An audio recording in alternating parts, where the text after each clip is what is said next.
Hello সবাইকে। আমি আজকে বানাবো হচ্ছে শুক্তো আমার ছেলের জন্য। তার জন্য আমি নিয়ে নিয়েছি হচ্ছে আলু, কোয়াশ আর হচ্ছে কাঁচা কলা। আর আমি সোমবারে দেবো হচ্ছে রাঁধুনি। আমি আস্তে আস্তে দিয়ে দেবো সব সবজিগুলো।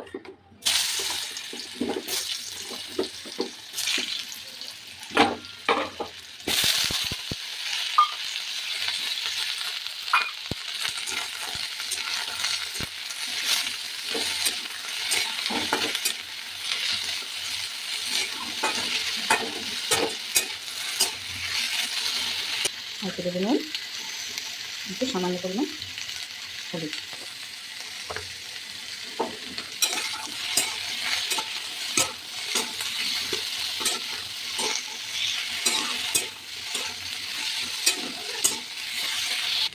এখন এটার মধ্যে একটু করে দিয়ে দেবো গরম জল।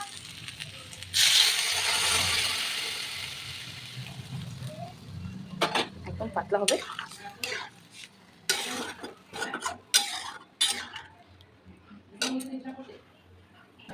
চলো, হয়ে গেছে আমাদের শুক্তো।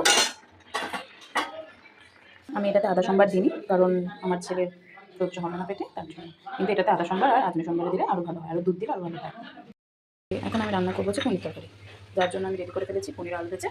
এগুলো হচ্ছে টমেটো বাটা, আদা, লঙ্কা, জিরা আর তেজপাতা।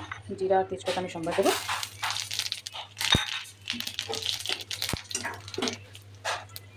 জিরা আর তেজপাতা ভাজা ভাজা হয়ে গেছে, এখন আমি দিয়ে দেবো আদা বাটা আর লঙ্কা।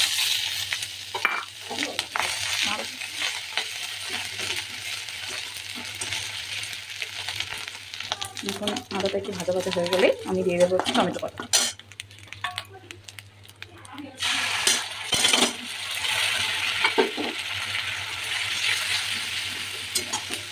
এটা একটু ভাজা ভাজা দিতে, তার মধ্যে আমি একটু দিয়ে দেবো হচ্ছে লবণ, কারণ আলু আর পনির ভাজাতে লবণ আছে।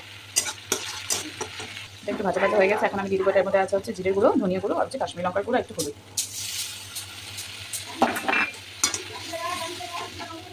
আর আমি এখানে গরম জল করে রেখেছি অল্প। কাঁচা জল দিলে কেমন লাগে জানি, গন্ধটা। গরম জল দিলে রান্নাটাও ভালো হয়। এটা 5 মিনিট কষুক, তারপর একটু অল্প চিনি দিয়ে আর একটু কষিয়ে তারপরে পনির আর আলুটা দিয়ে দেবো। কষে গেছে, এখান থেকে একটু তেল বেরোচ্ছে, আমি একটু দিয়ে দেবো চিনি। আর একটু কষবে, আর একটু তেল বেরোবে।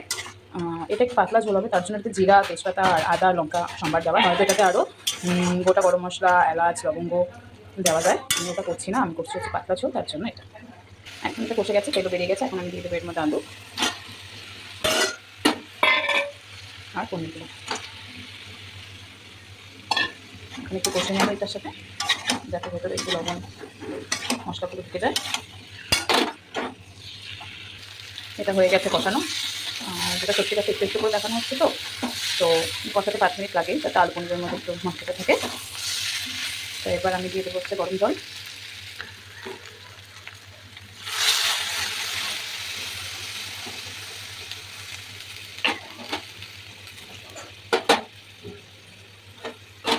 এটা একদম পাতলা ঝোল হবে। একটা রেসিপি, যে আর কি রেসিপি দিয়েছে সে হচ্ছে আমার হাজব্যান্ড, ওই রেসিপিতে আমার রান্না।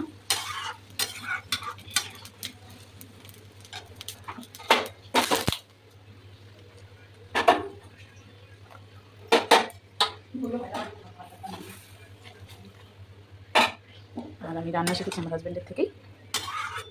চলো এটা ফুটুক একটু, তারপরে গরম মশলা আর ঘি দিয়ে একটু নামিয়ে দেবো। আমার তরকারি রেডি হয়ে গেছে, এখন আমি একটু নামাবো, বলতে গেলে আমি এখন নামাবো। তার জন্য একটা বাটির মধ্যে আগে একটু গরম মশলা এখানে দিয়ে নিলাম, আর এখানে অল্প একটু গরম মশলা দিয়ে দিচ্ছি।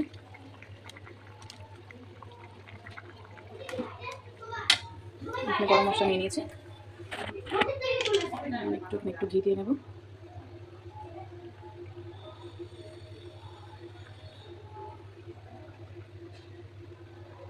আমি এটা নামিয়ে নেব।